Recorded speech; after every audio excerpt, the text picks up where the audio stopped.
You want to a life transforming experience as Pastor Prince Abah brings you God's Word with deep insights and power. God bless you.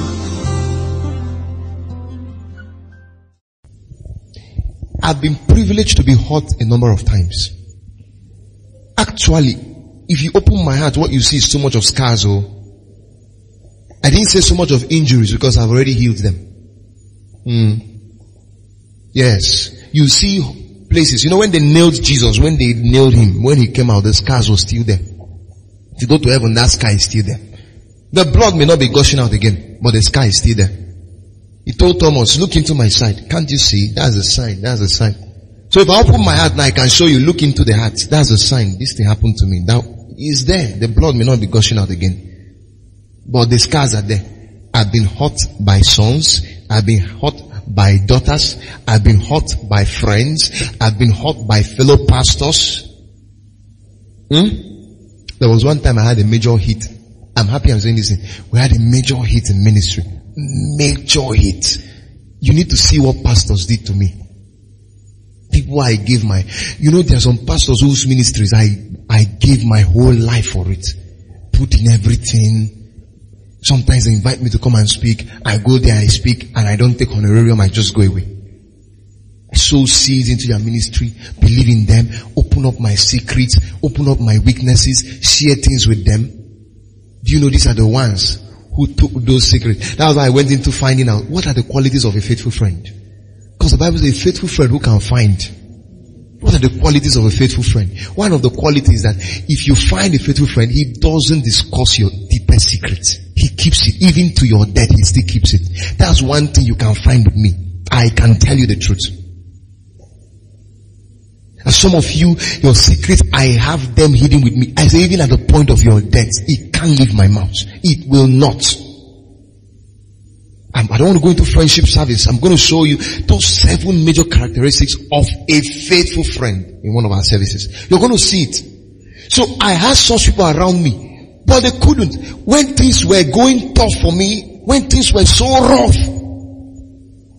we just started a big project at the time, and battles from everywhere started coming. All kinds of things were happening. It was like I was the only one who, things were happening. People, in fact, those ones I was leaning on were the ones who were, bobbing my head. Some were around me. They were even in my this thing, and they were the ones stabbing me from. You could die in that kind of situation if you're not careful, my friend. You could die. You know what Judas did by taking Jesus and handing him over to the devil? Handing him over to Pilate. He said, Pilate, you can take Jesus, put him on your plate.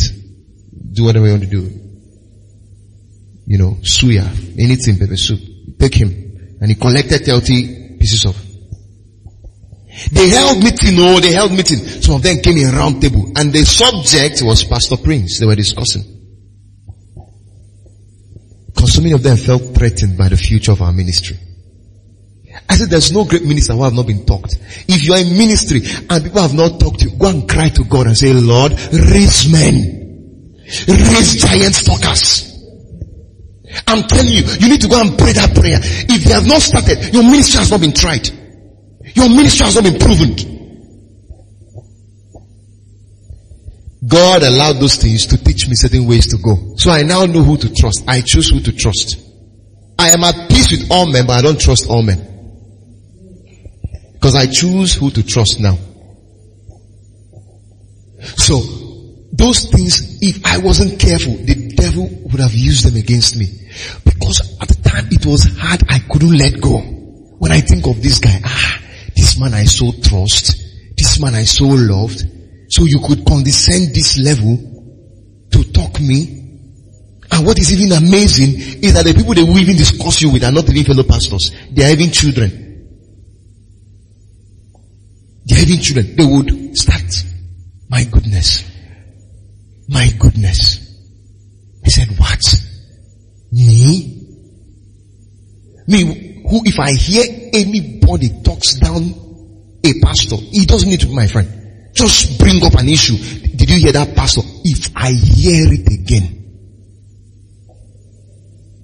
You know, pastors here don't understand this thing called fraternity.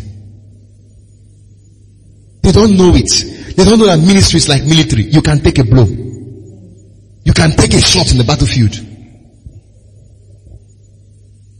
And the job of the other guy who is still standing. Look at what Jesus said. He gave us a clear-cut definition of what ministry should look like. He said, Peter, I see the devil trying to sift you, but I've prayed for you. So please, when you stand, strengthen thy brethren. No, today we don't have it. Today we have men who are looking for your downfall. What will you do when you face that kind of situation? Because surely you will. If you've not started, you will definitely. I've faced a couple of it. When men who should be praying for you are the one praying you, they are two different things. When the one who should be praying for you are the one who are trying to make you a prey. That's what I mean. Trying to make you a prey. They start setting ambush. They want to see that you fall. With their mouth or with everything within them.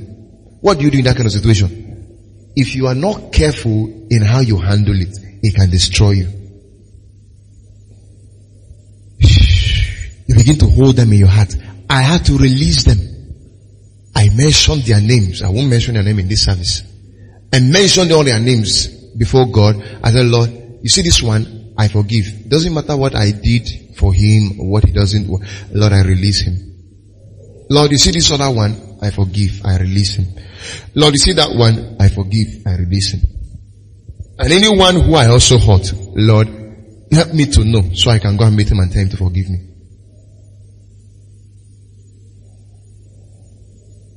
Well, it's about my blessing now. It's not about what they have done. So why Jesus came was to re-establish that relationship between God and man. Now, the relationship between man and God takes the vertical position. Between man and God. It takes the vertical position. The horizontal position is relationship between man and man. That was why Jesus died on the cross. The cross is symbolic of relationship restoration. That's the whole idea of the cross. There's nothing again that is mysterious about it. That is why if you want to defeat the devil, come on the basis of the cross. If you have a right standing, righteousness means right standing with God. The other version of righteousness is right standing with man. On this basis, no devil can stop you.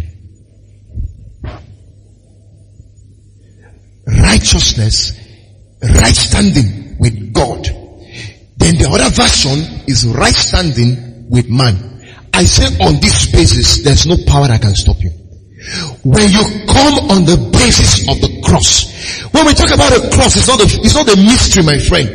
The simple summary of the cross, the whole idea of the cross is that your relationship with God has been ironed out and your relationship with man is okay.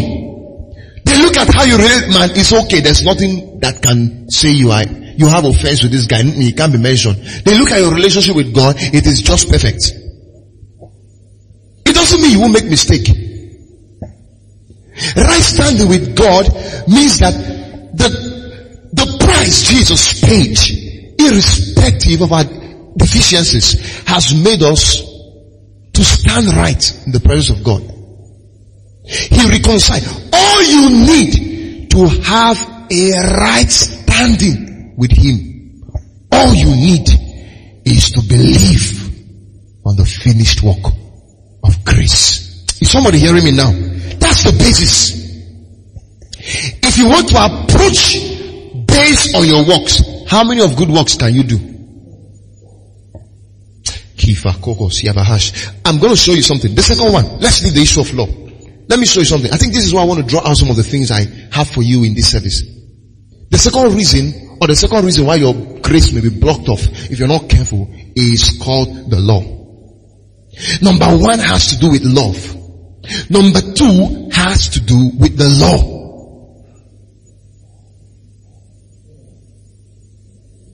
Number one has to do with the issue of your love with God and the issue of your love with fellow men.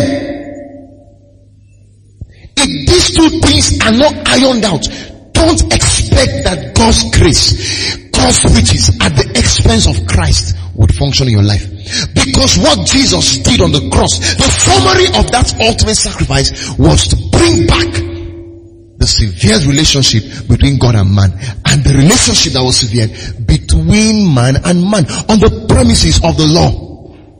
So the second factor now that stops you is the law. You can call it religion. The law has no power to save a man. Are you hearing what I'm saying? The biggest enemy of grace is the law. Because law is trying to do what you can do to please God. Actually, that is what gets God angry.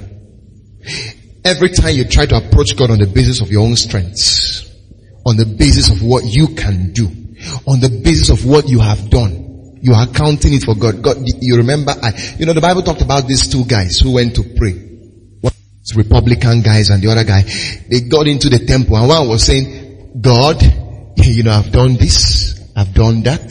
I'm not like the other man who doesn't do this, who doesn't do that. The Bible said that man left that place without having his prayers answered. God didn't even hear the whisper of his prayer, not to talk of it. He didn't hear. As he was saying all those things, the signals in heaven was saying, the number you're trying to call is not available at the moment. Please try again later. What does it mean to try again later? Try again when your attitude corrects. Try again when your attitude changes. Because on the basis of your own works, on the basis of what you have done, God, I've given you so much this year. Can't you see? God, can you see how much tithe I've paid? I've not missed one tithe. God, can you see? I'm the one who built the church. Can't you see I'm the one who is doing all the things in the church? I'm the one who is the most this, that. I come earlier than every other person. I do this. God hates that. Because your own righteousness, the Bible said, is a filthy rag. It smells. God doesn't need your own works. He doesn't need it. So now what is the basis for enjoying the riches of Christ or the riches of God? It's called grace. Grace came to take away the law.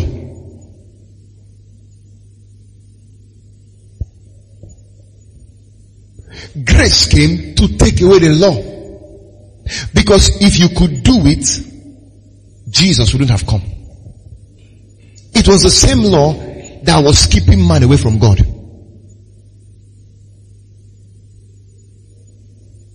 It was the same law that severed God's relationship from man.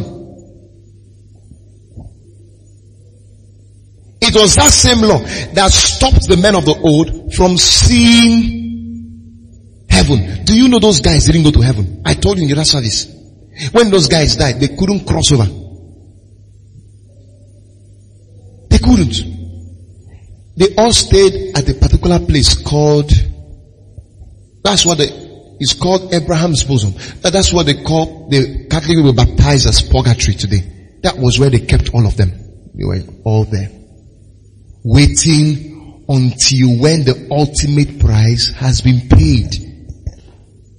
Those ones were paying the price of every year, one lamb. Those days if you were into the cattle rearing business, you are a billionaire.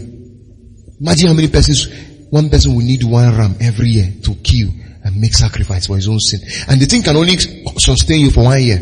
And as you are even going, you must make sure no one spot comes, If one spot enters your life, you need another ram again. So you can sacrifice more than 10 rams in 1 year. Just one spot comes, you must kill another. So for you to not waste resources, kill one and make sure you live accordingly by all the laws. All the laws Moses gave, if you put them all together, there are about 450 of them. How can you keep them? Oh shit. Let me shock you. The law didn't come so you can keep it. The law actually came because you can't keep it.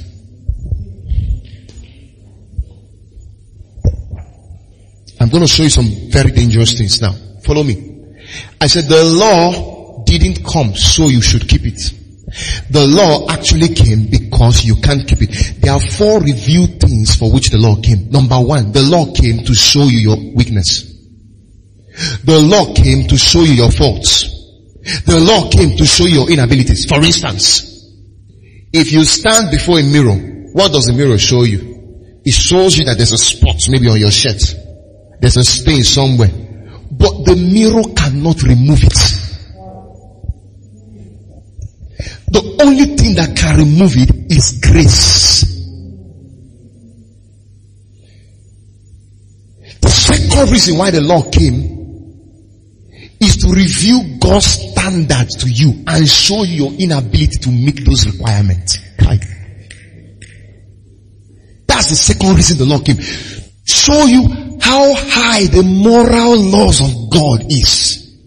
To show you that, look my friend, God is He's so holy, He's so righteous, He's so all in all. These are the laws by which He lives. You can't keep it. It's just to show you how high the standard of God is, so you can recognize the need for grace.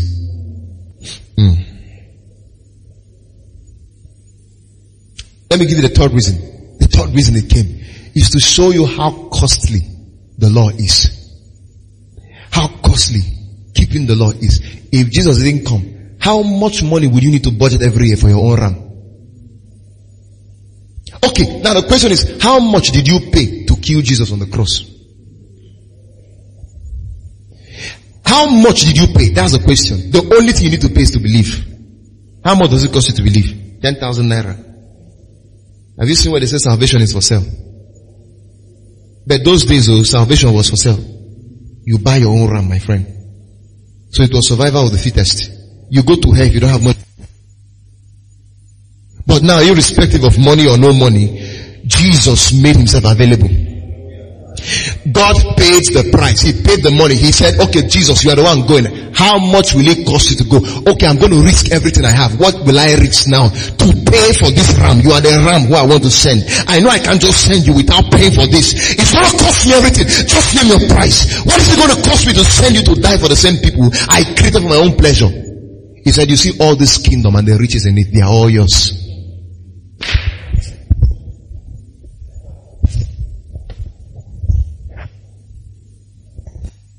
God everything. The day God created the heavens and the earth, it didn't cost Him nothing. The day He made man, it didn't cost Him anything. The day He gave Jesus, it cost Him everything. You don't understand it. There was a price paid, I said the whole of heaven and the whole of earth has been willed to Jesus for dying for you. God gave up His throne. God gave up His kingdom and the whole riches in it. He said, take, that is the check. Do this job for me. So man can be liberated from that burden. That burden of trying to reach God. That sacrifice couldn't take away the problem. There was need for one and for all sacrifice. And that sacrifice has remained potent for over 2,000 years now. There is no other sacrifice you will ever make that can equate with the sacrifice God made. He says, stop killing your own rams. Stop killing your own bulls. Because by your own works shall no man be justified. By your own works shall no man be saved. I am going to kill the ultimate ram for you. That ram is called the ram of He. The ram of the one. The lamb of the one who taketh the sins of the world. I'm going to slaughter you for your sake. You don't need to slaughter any other one again. Just believe in that one. That's the price you need to pay. And that price is free. What does it cost to believe? The law was a burden for man. Man could not keep the law. So God needed to take the law away. He needed to take the law and introduce another software called grace. That's why He said, okay, Moses, enough of this game. Get me those tablets quickly. Put it under the box, cover it. Then put the mercy seat on top of it. Do you know on the basis of law, Moses already had gone to hell? Why do you think the devil came for his body? It was not for any other reason. It was law.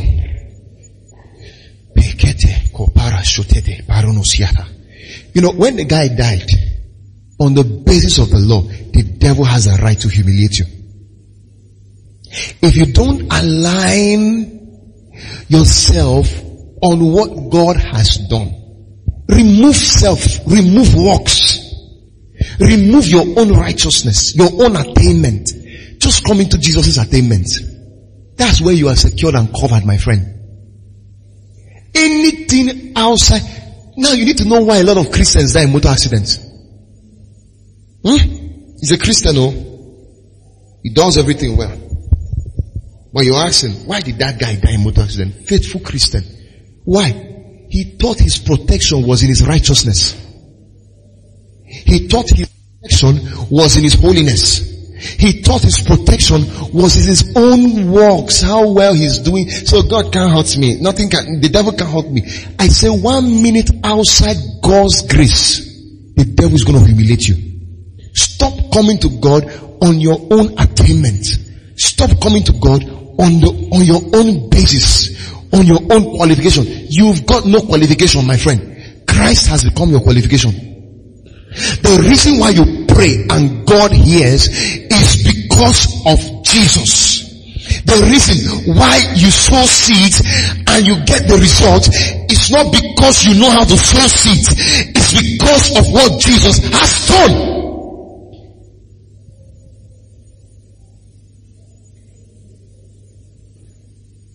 Moses would have gone to hell. That was why the devil came to take his body. Take him to hell. In spite of all the good works he has done, no. But thank God for God. Quickly, he sent Michael. He said, go down quickly. But he gave Michael a warning. If you go there, don't exchange argument with him. Because if you exchange argument with that guy, he's going to win. Because Moses is qualified to go to hell. If you exchange any argument with that guy, he will win. Because Moses is qualified to go to hell. Michael said, what do I do, Lord? I am a warrior. I have all the muscles. I have every arsenal as a take. He said, go by the blood. When you get there, say to him, the Lord rebuke you. Why? Because it's on the basis of the finished work. Because Jesus had already been slain from the beginning. All we needed was the physical reality of what has been done in the spirit. So it was on the basis of what had been done from the foundation of the earth that Moses didn't go to hell. Do you know why Cain's offering was not accepted? It wasn't because he didn't bring fat yam. Forget those days in children's class, they were showing us rotten yams on the calendar. We saw us rotten yam. Cain brought rotten yam, rotten maize, rotten fruit and all that. So the thing smelly. It was expired and rotten stuff. It was smelly. So God said, I can't accept this thing. Take it away. It's not true. It was because Cain didn't come by the blood. Get this. When Abel was about to make, the Bible said Abel's sacrifice was a preferable and a more pleasing sacrifice because Abel found a sacrifice that carried blood. It was a life thing he gave him. It was a life thing he gave him. Something that had blood in it. He gave him a cow or a sheep or whatever you call it. The other guy came with maize. He came on the foundation of his own works. The other guy understood the blood revelation. Jesus had been slain from the beginning. All I need to do is to activate it. I come to represent what has been done already. God, I just came. That is why to understand the power of the communion table. When we go to the communion table, we are not just doing a kind of unusual ritual. We are doing something out of revelation. We are just doing a physical representation of the ultimate job that has been done. So when you come to Christ or come to God on the basis of your law, it smells. It smells. Let me let you know something you don't know. The law puts you under. The law is designed to put man under curse. Let me show you from the Bible.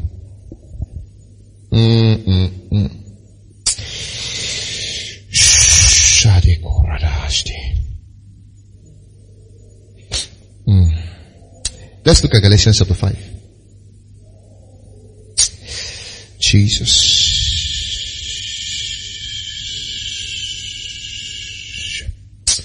Oh, Jesus. The law is a yoke. This thing called law is actually a prison yard.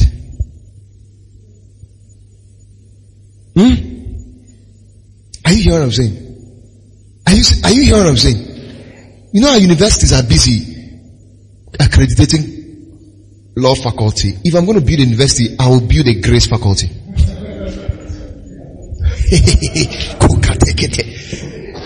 I said, I already planned it. Are you hearing what I'm saying? In Crystal Life University, there's going to be grace faculty. Read all the laws, no problem. That's your problem. Read it. Even if I can combine them, faculty of law and grace. So when you finish reading the law, come and read grace. So that when you go to the law court to defend someone, as a lawyer, the guy is a criminal, but he may be an apostle Paul. If they sentence him to death, we may lose another apostle. So at that point, you now know it is not constitution, section so and so says this and says that. It is not coming by the basis of grace. As I stand to talk in the court this morning, the judge's mind is twisted by the power of grace, because that guy, though he committed the crime, but he's an apostle in the kingdom of God. He's an apostle Paul from this generation, so he can't go to the grave early because he's an apostle. Do you know, if I have my way as a lawyer, that's what I'm going to be doing. If I'm a judge, I don't need special this thing. The guy just comes to court, sentence him to death by firing squad. If I'm a judge, I have the eyes of grace. I can look clearly. I have revelation and I have insight. I can tell you that guy is not a criminal. That guy is not just a persecutor. He's an apostle of the gospel. So I can just discharge and acquitted. It's grace. Oh, no. Get what I'm talking about. The Bible says we have a high advocate. He's called the senior advocate of heaven. His job is to stand at the right hand side of God. The Bible says, sit down here until I make your enemies your footstool. But guess what? Jesus, who should be sitting down, is always standing up and saying, my Lord, that judgment is overruled. And the devil said, for what? He said, because of grace.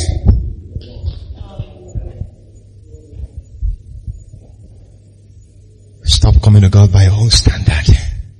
The law provokes him.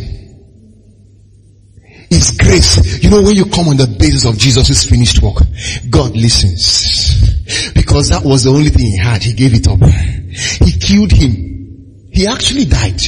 That was the only thing. So when you come by the basis of that guy, of that man, he listens. It means you recognize the place of Jesus in this equation. You understand it. You understand the sacrifice, what it took God.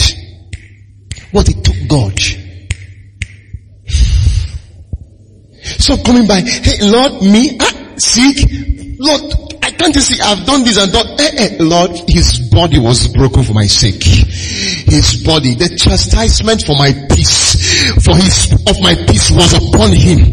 By his stripes, I am healed. We were healed by his stripes. It is not by my own works. It's not because of what I've done. It's not because of the mistakes I did. It's not because of whatever happened. It is by his stripes. It is by his blood. It is by his works. It is by the ultimate sacrifice of Jesus that I have been redeemed into the Lamb's book of life. Your name doesn't get into the Lamb's book of record. Your name doesn't get into the book of life because of your works. It doesn't get there because you're keeping the laws. It doesn't get there because you come to church regularly. It gets there because of the blood of Jesus and your acceptance of that sacrifice.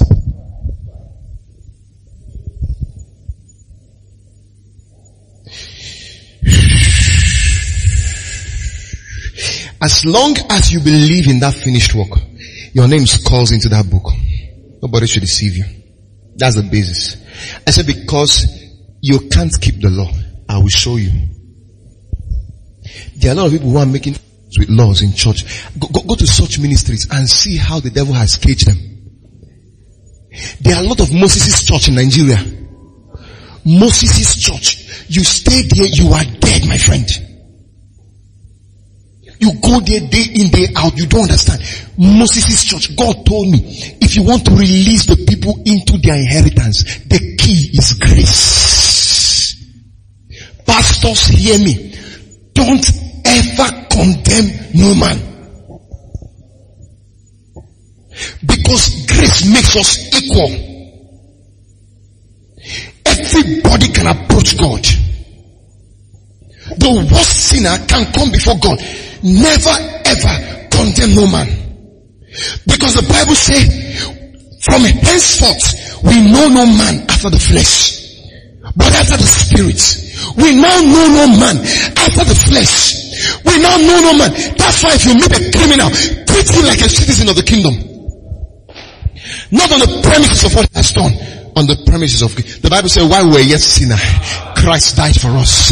It was while we were yet sinners that Christ gave up the ghost for us. It was not while we were saved. So when you meet people who you think are not qualified, grace qualified them before now. All they need is to believe.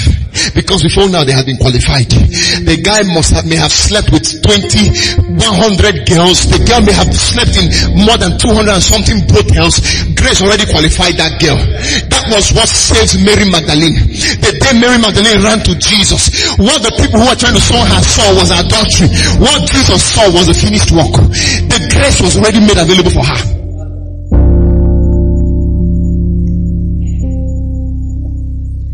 Of Moses' church everywhere, accusing people. The devil is the only accuser of brethren. Brethren shouldn't be accusers of brethren. Moses' church everywhere in Nigeria. Hey, see him, he's wearing trousers. Moses' church. After, how do you judge which one is a man's clothes and which is a woman's clothes? That law has kept a lot of people in religion full everywhere. I'm happy this thing is going on record. Let you guys should distribute it everywhere. Let them hear it. Because I'm going to back it up by the scriptures. I'm going to show you. If you want to keep the law, keep all. If you keep one, you are guilty of all. The Bible said you are under a curse. It was not only the issue of trouser the Bible talked about. They will go to hell. She's wearing trousers. Because the Bible said in the book of Deuteronomy 2 verse 5, thou shalt not wear that which pertaineth to the man. How do you know what pertains to a man? In Scotland, men wear skirts. Did you see the day we had Sunday? Did you see what he wore was wrapper? It was wrapper he wore. It was wrapper. It was wrapper he wore. How many of you know Jesus wore gown? It was gown, no? You saw him on trouser. Go to Calabar now. So many of them now, their official wear is wrapper now. So many places in Calabar, in Cross River, is wrapper they wear. This trouser thing is going extinct. So people are coming on walks. No, don't wear ornaments. Don't wear earrings. Don't wear. I tell people, I can decide what my congregation wear for certain reasons, not because of what the law says. For the reason of modesty, I can say, don't wear this. Let's wear this so our mind can be sane. That's on the basis I can say that. But if I come on the basis of the law, I'm destroying the people. I can give codes of conduct. Yes, it's permissible. I can say, please, you don't wear a skirt that is like this. Don't put on these trousers. There are some that have gone extinct, that have gone to another level now. You can actually be naked wearing something. It's true. For the sake of decency and modesty, I can say, but I can't come on the basis of something that has been dealt away with. Trouser. They are going to, I said there are a lot of Moses pastors, law pastors, religious pastors everywhere in Nigeria. They are plenty. They are even more plenteous than the grace ones. Jesus didn't come with law and grace. He came with grace and truth. He came full of grace first and truth, because grace is what opens the door so all can enter. Truth is what builds them. Truth is what grows them. Is what develops them. Truth is what matures them. Grace is what makes the provision. Grace is what opens the door. Grace is what tore the curtain, the veil. If you like, don't enter now. Don't wear trouser. Don't wear trouser. I asked such people. Those of you who are saying don't wear trouser. The same love Moses said, when a woman is on her period, she shouldn't come into the house of God. So if she comes into the house of God, any seat she sits down on becomes a fight. I'm going to read it for you. It becomes fight. Another person who sits on that seat, because how many of you have attended service as a lady? On your period, you can't even count. There are many times. The message was going on, you were busy putting pads everywhere. Yes. You were excusing yourself to the restroom. You would have gone to hell now. Those are the laws. So that was why I came to show you God's requirement and how hard man can. You can't keep it as man. So the law came so man can break the law and take grace. The same law also said that if you go to the bush and you find a fowl, a chicken, and eggs with the chicken, please don't take the mother hen and the eggs. Take only the mother and leave the eggs, or take the eggs. Please, how many of you have not consumed both the hen and the eggs all together? Nigeria, every day, poultry is full with eggs and hens. We are eating both. We kill both the chicken. I say everybody in Nigeria is qualified for hellfire, including me and you. Yes. If Jesus comes on Christmas Day, everybody's in hell, because the whole chickens have eggs, everything. Okay, let me show you. Go to Deuteronomy chapter 5. I'm going to try to show you. I said there are 450. I'll just show you maybe 10 or 5. I'm just going to show you a few. Go to Deuteronomy chapter 5. 22 rather, sorry. Let us clear this argument once and for all. People are trying to approach God by their own whatever. Let us try to clear this thing once and for all. Let's start from verse 5. See the argument though, what those guys come around with. See it. A woman shall not wear man's clothing, nor shall a man put on a woman's clothing. How do you know which one is which? Under the law. Get this one. For whoever does these things is an abomination to the Lord your God. Verse 6. If you happen to come upon a bear's nest, that's the one I just told you, along the way, in any tree on the ground, with young ones or eggs, and the mother sitting on the young,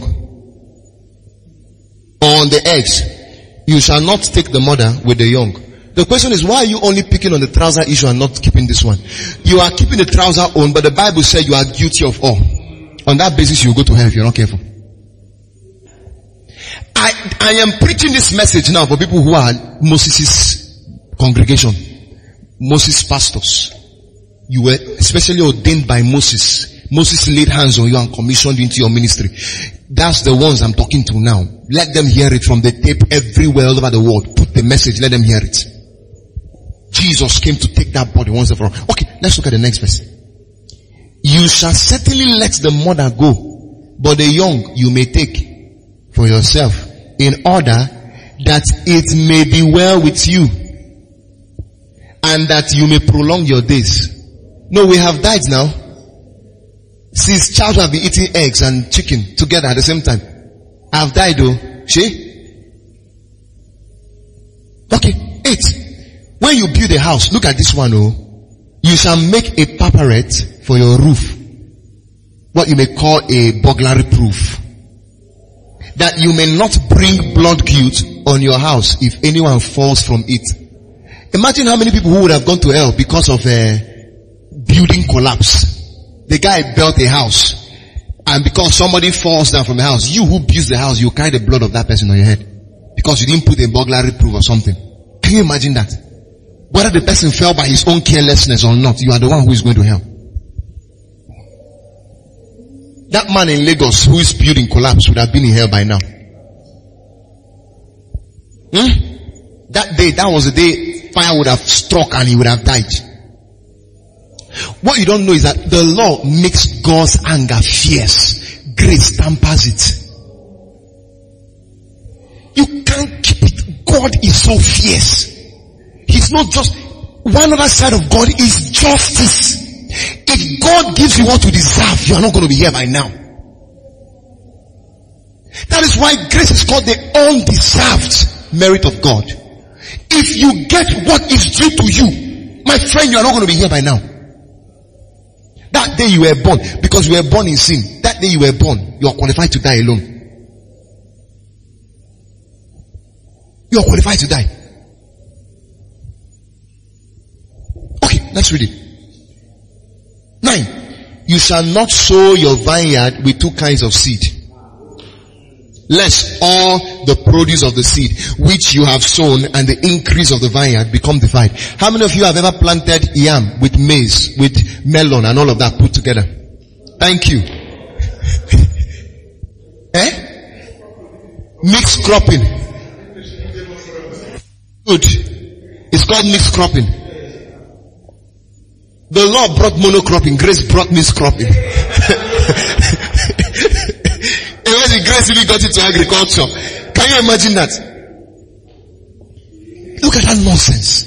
If you want to plant yam, just all the field yam. If you put maize, it has become defied. Moses Church. Very powerful congregation with powerful pastors. Let's go. Where are we? Verse what now? Verse 10. He said, you shall not plow with an ox and a donkey together. So don't use two different kind of working implements. If you're going to use hoe all through.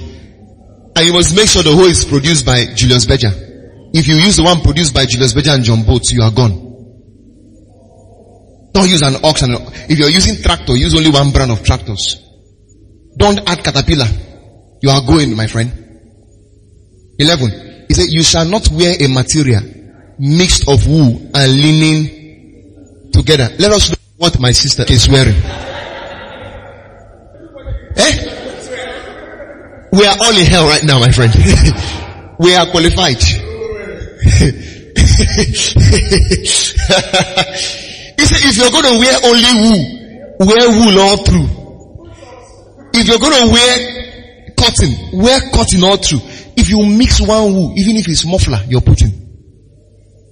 I think the shirt I'm wearing, this suit, I don't know whether it's wool. This one, I don't know. Everybody is qualified for hell. Yeah, if that's the case. What's the last one? Let me see. You shall make yourself tassels on the four corners of your garment with which you cover yourself. Can you imagine that? There's even a model. There's a style you have to do it. Anything that falls outside it, my friend, you are dead. You are dead. Can you see the kind of designers we are coming in with now every day? Different designs. Different style. In the days of floor, you are in hell, my friend. It's not an approved style. It's not an approved style. You know this issue of tie your hair before you enter church.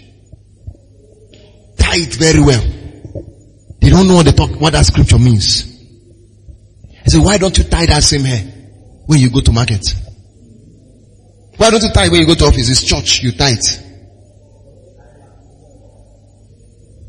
Tie your head, tie it well.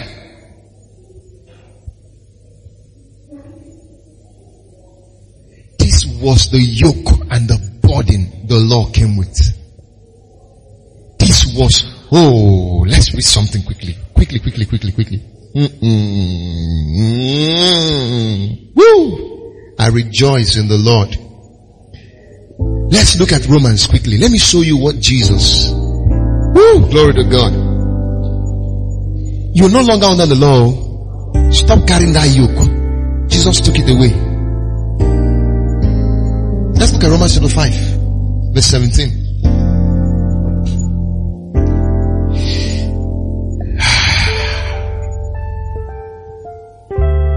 For if by the transgression of the one,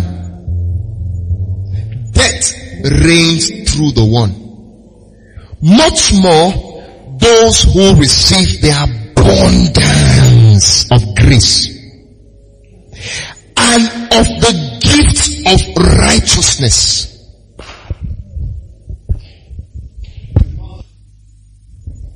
You've not seen it. What will happen?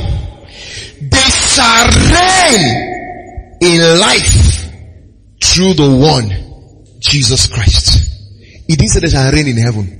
Here, the key for reigning on earth is not the law. It's grace. He said, those who have received of the fullness of grace and of the gift of righteousness. Righteousness is not your attainment. Righteousness is not your deeds. Righteousness is not your works. Righteousness is a gift. Because if man could attain righteousness, man must keep the law. Oh goodness me. Oh goodness me. Can I show you this? If man could keep the law, the man could attain righteousness for himself. But man couldn't. So you guess what God did? God took Jesus and made him the attainment of the law.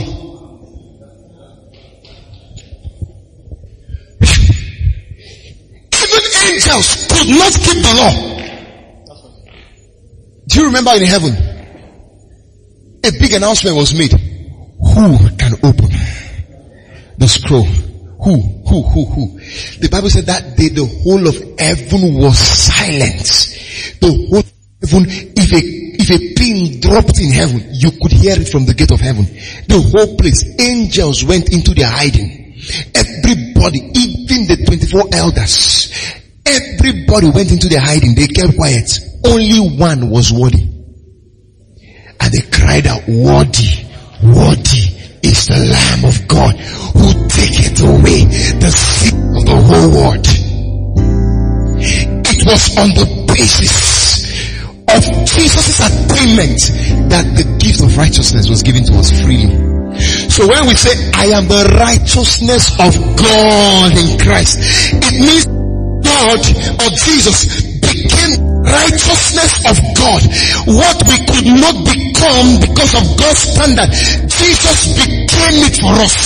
To the standard on his own. He has now become, I have now become his righteousness, or righteousness in him. In spite of the mistakes, doesn't look at you, my friend, because you don't have your own gift of righteousness. You have God's own gift of righteousness.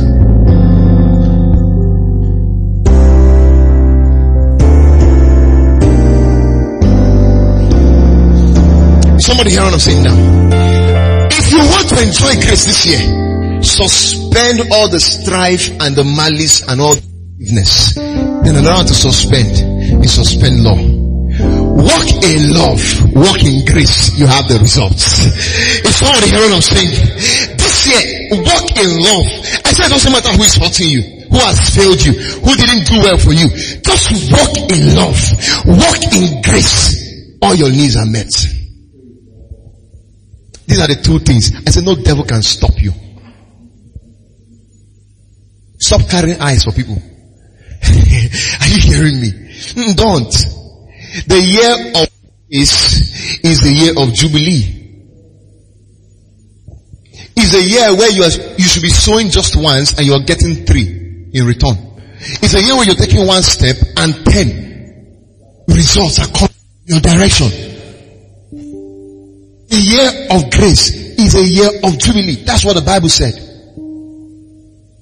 Read it maybe on your own time at in the book of Leviticus chapter 25. You'll see what the Bible said about the year of Jubilee.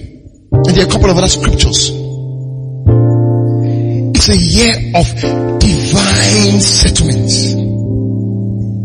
That's the year of double grace. A year to walk in love. Do Do you know, I am taking daily stock of my life. I am telling you the truth. I have been mentioning this up till now. You're not getting it. I said daily stock. Those of you who are close to me would testify. There's a big difference in everything. I've shifted to another dimension. I found out the key. Walk in love. Walk in grace. The results will gravitate towards you. Hold nothing, no man, but love. He said, oh no man nothing but love. Oh no man nothing but love.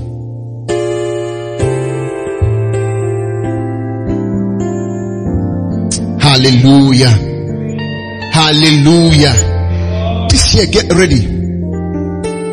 Every one word God is pronouncing over your life, they will come to pass. They will come to pass. In this service, your giants are being subdued. In this service right now, your walls are collapsing in your very eyes, before your very eyes. It doesn't matter how thick they are, and the chariots running on them now. Just one angel can take care of it. The key to enjoying grace is to always find yourself at the state of inability. Never assume you can do anything. It's a big secret you must catch. When anything happens in your life, don't take the credit. Take the benefit and leave the credit for God. Never adjudge. Do you know, I would never even account of the souls I'm winning to God's kingdom as a function of my works. If God gives this ministry million souls, I won't say it's because I run a functional G12. You're going to crash grace. I won't say it's because we have a good working system. All those things are all equipments of grace. Every gift of the Spirit are gifts of grace. Every office of the Spirit are offices of grace. The office of an apostle, the office of a prophet, the office of an evangelist, the office of a pastor, the office of a teacher, they are all offices of grace. The Bible says no man take his honor upon himself except he called, except he be called by God of God. Your election is of God. That's why, see, men of God, I don't talk. I keep quiet because I didn't call them. When you see a man of God in any whatever mistake, your business is not to talk. You can destroy your destiny. Leave him alone. It's God who called him. If you want all this one, people are busy talking, judging men of God, talking, that pastor, he divorced his wife, he's doing that one. When I find such people, I just sever myself from him. It's not me who called him, my friend. It's God. His election was of God. And it's that God who will deal with you. The day Miriam and Aaron tried it, they destroyed their whole destiny. The kind of leprosy that baptized them. That's why, especially those of you who used to know the guy before he became that stuff, you better be careful. Once that thing happens, draw a big line. Because it's possible somebody becomes a lawyer and you are still friend, the familiarity gets thicker. The guy becomes a medical doctor, you're still friend, the familiarity gets thicker. But the day you hear this guy has been elected into the office of a priest, whether you are the one who ordained, whether you are the ordination service or not, keep your mouth shut from henceforth. It's just like in marriage. They tell you, anyone who has anything, say now, forever be silent. Once that marriage covenant has been sealed, it doesn't matter whether that guy used to be your boyfriend.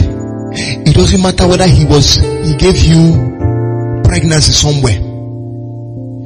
As long as that marriage covenant has been sealed, if you come in, you are putting asunder. There's judgment on your life. That's why some people bring certain marriage issues before me, I know the level I must get to before I come into it. Because it's an altar. That's when you come with issue. I said, do you have a pastor who joined you in marriage? Go and meet him.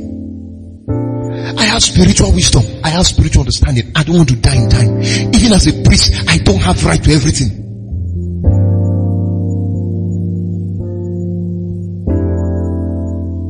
That's covenant. That's the same way.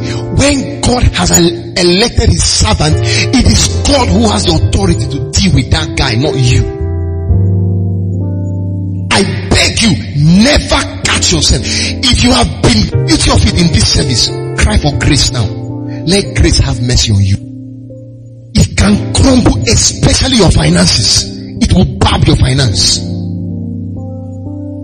Moses can be doing his job and he doesn't know what Miriam and Aaron is saying, but the cost is just accumulating.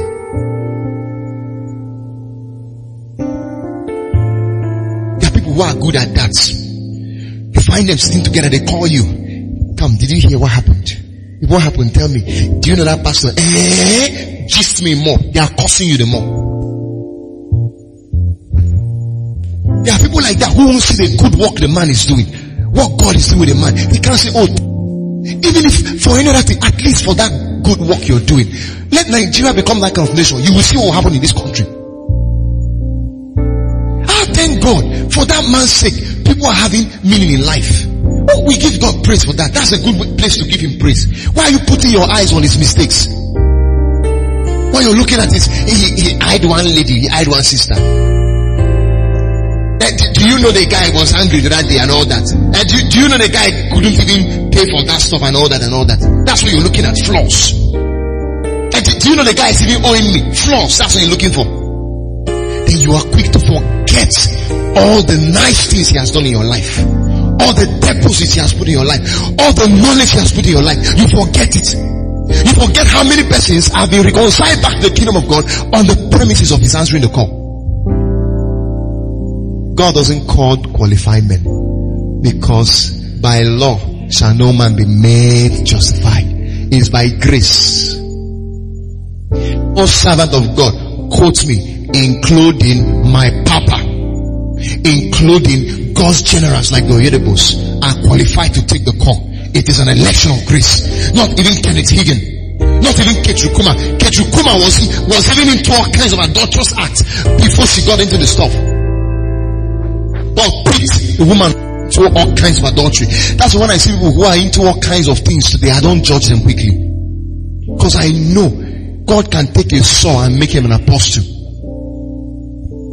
God can take a Mary Magdalene and make something out of her. That's what the church knows how to do today. I'm good. I'm qualified. No business. Guy, it's a percent. You finalize the person. Conclude the person. That person may be the next Kenneth Copeland. That person may be the next Creflo Dollar. After all, God doesn't look for his gold in fine places. He goes for his gold in massy places. That's what you must know. So you who is busy doing, I'm a good boy and a good girl, keep doing. Don't serve God. Don't go for souls. God is going to raise people you least expected. Those ones who didn't have it. They are whatever you call them today. They are whatever. They are nightclub people, party people. Call them whatever. Those are the ones God is really looking for.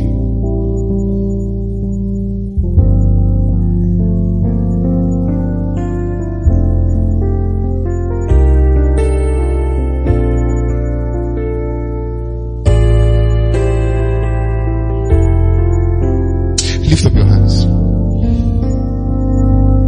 Just say thank you to Jesus. Lift up your hands.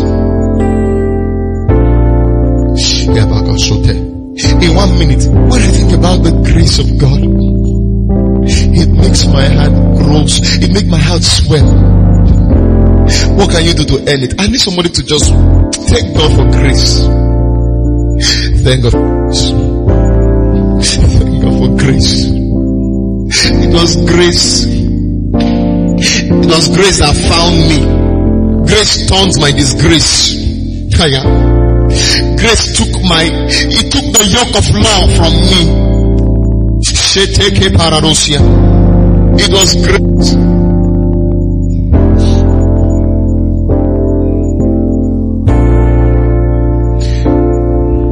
Love the Lord in this house right now. Love the Lord in this house. Love the Lord in this house. Just love Him. Love the Lord in this place right now. Love the Lord. Love the Lord. Shekete bayegosia kaketo kete liparados leader the nation. Just love the Lord. Thank you for grace. Thank you for grace. Thank you for releasing you from issue, that issue, that hatred, that bitterness. There's a God said to me right now that there's a burden He's lifting out of your shoulders. Some of you have been carrying some wounds. Some of you have been carrying some malices.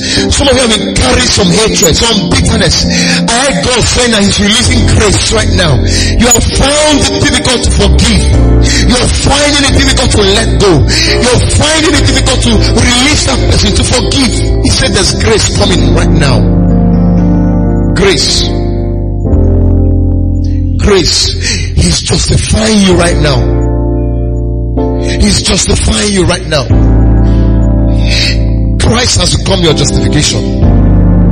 You are justified. You are as just as if I didn't do it. I am just as if I didn't do it. That is what justified means. Just give Him praise. Just give Him praise. Can you just give God praise? If God has done something, He gave up His kingdom, gave up His treasure. You need to know what it cost God to give up His only Son. That is why when we're talking about giving your life wholeheartedly to Him, you shouldn't be struggling with it. When we're talking about giving your whole life completely to Him, you shouldn't be struggling with it. When we're talking about living for Him, you shouldn't be struggling with it. Make God your priority. Because He took away something that could kill you, something that could send you to hell forever. You need to get the revelation of hell, my friend. If you know what Christ did on the cross for you, come on, you're going to be grateful to God. And one way to show Him gratefulness is to always have your mouth filled with thanksgiving. Always have your heart filled with thanksgiving. Always have your heart beating for what God is in love with. God is in love with souls. He's in love with men. It is for the whole world He gave His Son. While we were yet sinners, while we were yet in sin, He gave His Son. He said for Jesus, for God so loved the world, that He gave His only begotten Son, that whosoever believes in Him should not perish, but have everlasting life. And the next verse says, for God did not send His Son into the world to condemn the world, but that through Him the world might be saved. What a great love.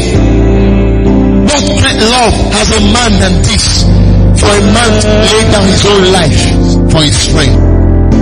Are you not glad to be called a friend of God?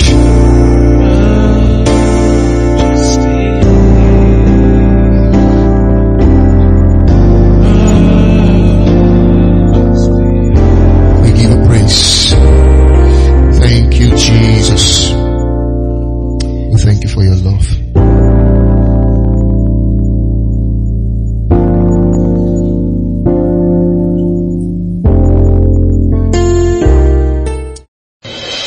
For the continuation of this message, please play the next track.